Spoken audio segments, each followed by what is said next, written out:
we have the next talk by Dr. Sushil Ojha, and he's going to talk on difficult phacoemulsification cases in small pupils, pseudoexfoliation, and traumatic cataracts. Dr. Sushil, sir. Good evening, everyone. Just I want to highlight the importance of good, careful pre-operative workup so that you know what can be the challenges you will face intraoperatively. There should be no intraoperative surprise. Like first case I will be showing of a small pupil. You know there are multiple devices are available for dilating the pupil. So you should use the best dilator for the patient and also expertise of the surgeon. So in my case I have chosen BHEX ring. So we should know the not only the BHEX ring but also the limitation of BHEX ring. It does not have a muscle power. So in cases of plastic iris where elasticity is not there or a long standing posterior synecdoche, in that case the BHEX ring may not be successful. So in that case you should use iris hooks.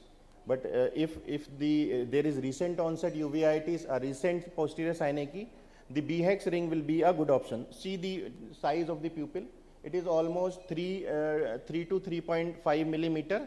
So in this case, what we have done, a visco separation of the posterior synecdoche. So we should be very careful before using Y or Sinski. We should use visco separation, because if you directly jump into breaking the synecdoche, ultimately you are going to rupture the capsule also. So if we don't have a proper rhexis, then we will not be able to do phacoemulsification.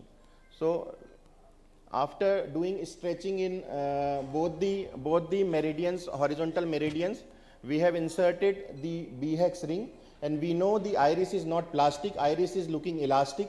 So we have implanted a BHEX ring. Then the job gets we get much job gets much easier. So you can see a simple phacoemulsification surgery is being performed. So you should know that it does not have a power like iris hook. So risk of sphincter tear is less, but simultaneously it will not be of use in plastic iris.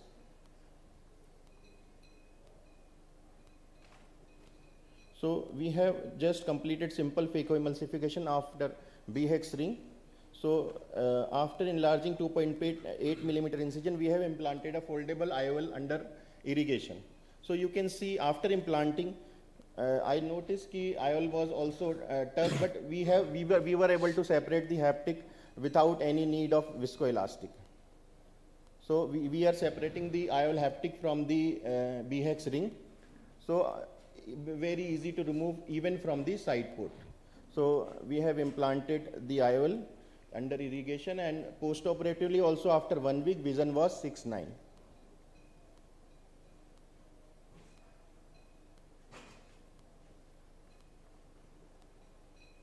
This is post-op day 1, and post-op day 7 around 6/6 vision is there in the patient. Key takeaways: we should have a good pre-operative assessment, pre-operative planning.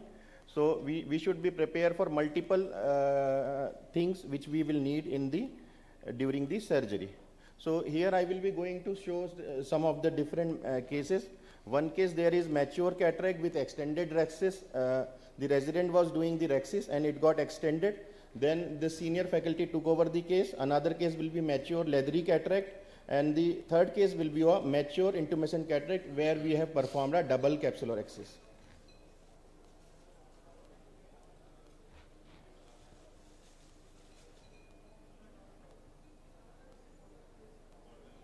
So rhexis was started, and we can notice there is extension at around 2 o'clock position. So the senior faculty took over and started the rhexis from a different side, and use of microcapsulorhexis forceps rhexis is completed.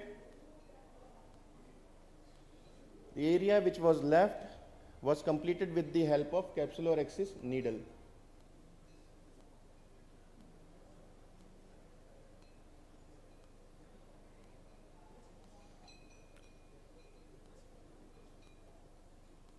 So another case of a mature cataract. So we should have patience. It's a leathery cataract. We should wait for posterior plate to be broken. Then we should try to create the space. so that undue pressure in the zonules is avoided, and try to complete the phaco in the bag.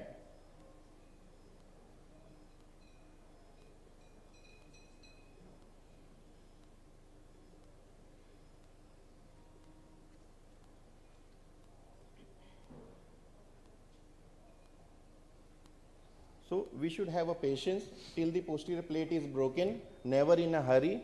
Otherwise, you will be in trouble if you want to partially eat the part of the nucleus and you have not broken the posterior plate or the endonucleus.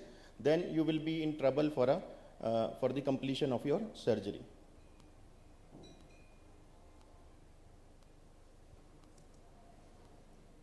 So this is another case, mature cataract.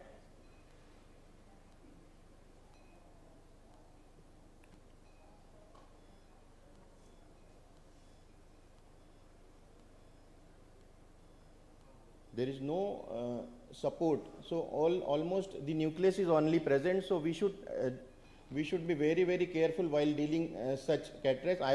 Escape folding technique can also be used, and other methods are also described. But for experienced surgeon also should be very, very careful in such cases. Now the posterior plate is broken, so it is easy now. Carefully we can take away small pieces of the.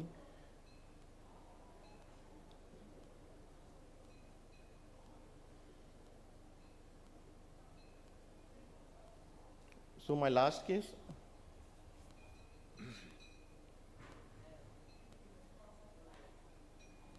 So here I am doing double capsular rhexis. We should try to decrease the intralenticular pressure first by a small rhexis. Then we should try to do a larger rhexis after releasing the intralenticular pressure, so that we don't met any complication of extended rhexis or extension of rhexis beyond equator.